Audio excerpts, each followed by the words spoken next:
Assalamualaikum dan salam sejahtera. Selamat datang ke Buletin MFL. Nampaknya pada hari ini saya keseorangan tanpa rakan setugas Dini Azmin, dan hari ini juga saya terpaksa bersiaran daripada rumah kerana kawasan Lemah Kelang masih lagi dalam Perintah Kawalan Pergerakan bersyarat PKPP. Tapi itu tidak menghalang untuk kita teruskan berkongsi mengenai perkembangan Liga Malaysia, khususnya dalam kita menanti saingan TM Piala Malaysia yang akan bermula pada November depan. Baik, minggu lepas kami ada bawakan top scorer CIMB Liga Super iaitu Ifri Dayok Musuyi, dan hari ini saya sempat menemu bual penyerang pasukan Perak pula iaitu Syahril Fikri yang menduduki kedudukan kedua carta penjaring terbanyak CIMB Liga Super dengan jumlah jaringan 10 gol secara keseluruhan. Dan saya yakin ramai penyokong yang tahu bagaimana Syahril meluahkan rasa kecewa apabila dia tidak berjaya meraih kasut emas pada musim ini, selain juga gagal untuk membantu pasukan Perak untuk meraih slot layak ke Piala AFC 2021. Jadi jom kita saksikan sekali lagi perkongsian daripada Syahril Fikri. Perasaan tu agak kecewa lah sebab orang kata tak dapat top scorer kan. Tapi bagi saya sebagai local player, saya rasa berbangga sebab dapat menjaringkan 10 gol. Memang bukan mudah pun 10 gol tu untuk penempatan dalam kempen Liga Super. Saya rasa amat banggalah dengan prestasi saya dan pasukan Perak yang banyak membantu saya, dan kepercayaan coach tu yang penting lah, yang buat saya berada di nombor 2 lah, top scorer. Ya, ingat lagi masa mula-mula awal musim hari tu yang interview Syahril juga, di mana you ada berkatakan ingin bangkit pada tahun 2020 selepas jarang beraksi pada musim lepas kan. So akhirnya tahun ini, adakah kita boleh anggap ini tahun yang berjaya untuk Syahril, atau sebenarnya you masih ada lagi rasa kurang, tolak tepi pasal penjaring terbanyak, tapi secara keseluruhan prestasi Syahril? Secara keseluruhan saya rasa memang tahun ni tahun saya lah. Tahun saya untuk bangkit selepas 2019. Memang saya kurang perlawanan dalam Liga Super, tapi pada tahun lepas kita boleh tengok memang saya juga diberi peluang oleh coach Tan Seo kan, untuk membarisi kesebelasan utama menentang Timor Leste tahun tu. Dan pada tahun ni saya amat bersyukur sebab diberi peluang bermain dan dapat menunjukkan apa yang saya ada. Walaupun liga dipendekkan dengan 11 perlawanan, tapi saya amat bersyukurlah dengan apa yang telah saya lakukan tahun ni. Dalam perlawanan terakhir Perak dan Kedah dalam masa yang sama menentukan kedudukan naib juara CIMB Liga Super, dan dalam masa yang sama ramai memberi perhatian kepada you lah untuk menjaringkan seberapa banyak gol untuk mengatasi Hidayah kan. Adakah itu sebenarnya satu tekanan juga kepada Syahril dalam perlawanan terakhir Liga itu? Memang saya rasa satu tekanan lah pada saya sendiri, sebab pada perlawanan malam tu memang saya kena 100% lah, bagi 100% komitmen kepada tim dan untuk diri saya sendiri. Tapi memang saya tak dapat lakukan pada malam tu, dan saya cukup kesal lah apa yang telah saya lakukan kerana tak dapat membantu tim, dan saya sendiri tak dapat nak menjaringkan gol. Pada saya memang satu tekanan lah, tetapi itu adalah satu pengajaran dan juga pembelajaran untuk diri saya supaya lebih matang lepas ni dalam menghadapi tekanan-tekanan yang diberi lah. Okay, kita tahu kali terakhir anugerah kasut emas dimenangi pemain tempatan adalah pada tahun 2011 yang dilakukan oleh Abdul Hadi Yahya bersama pasukan Terengganu kan. So mungkin dengan apa yang you dah lakukan pada tahun 2020 ini terus membakar semangat you untuk membuat lebih baik dan lebih baik daripada ini pada musim depan pula.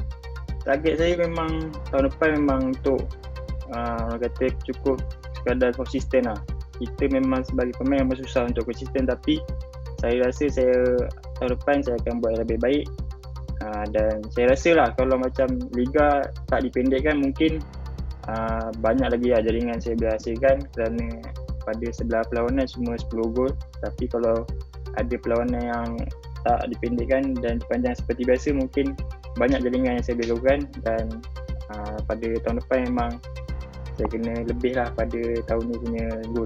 Menjelang TNPL Malaysia pula, tiada aksi peringkat kumpulan terus kalah mati untuk menentukan pasukan yang akan layak ke suku akhir. You nampak tak daripada segi kedudukan Perak ketika ini, mampu tak untuk kita pergi balik ke suasana final tu nanti?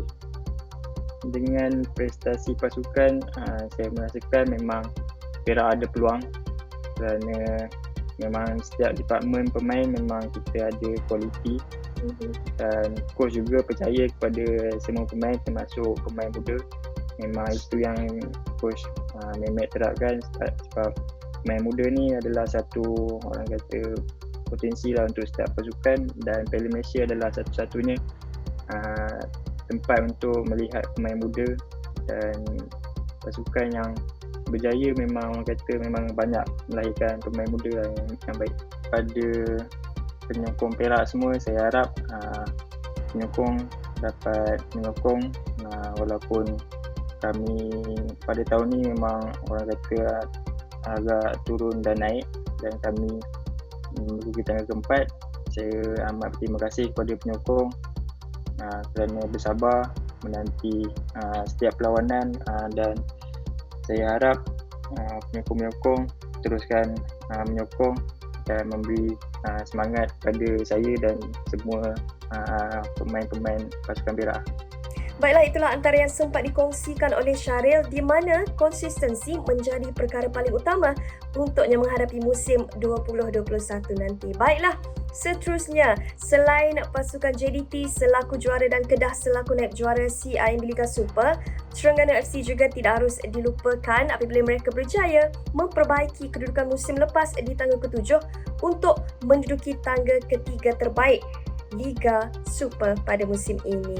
Pengendalinya Nafuzi Zain pastinya menggalas tugas yang cukup berat pada musim ini, tetapi beliau akhirnya membuktikan kemampuan dan kredibilitinya sebagai jurulatih untuk membawa pasukan ke tahap yang lebih baik pada musim ini. Jadi agaknya, apakah perancangan Nafuzi untuk pasukan yang menghadapi saingan TNPL Malaysia pada musim ini? Jadi jom kita saksikan.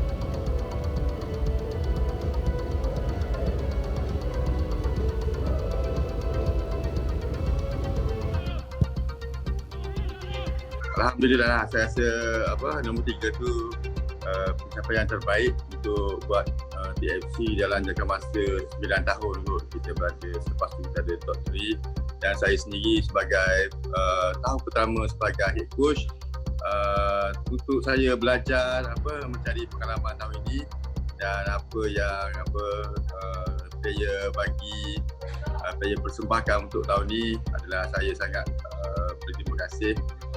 Segala usaha kerja keras kita, saya rasa top 3 adalah pencapaian saya sangat memuaskan untuk saya lah, untuk saya banggakan untuk player saya dan juga terima kasih untuk kepada pihak pengurusan yang selalu memberi support, sokongan, kepercayaan kepada saya sendiri sebagai head coach dan akhirnya kita mendapat top 3 adalah satu keputusan yang baik lah untuk saya sendiri dan untuk pengurusan sekali. Seperti yang Coach cakap tadi, ini merupakan tahun pertama Coach sebagai ketua jurulatih kan.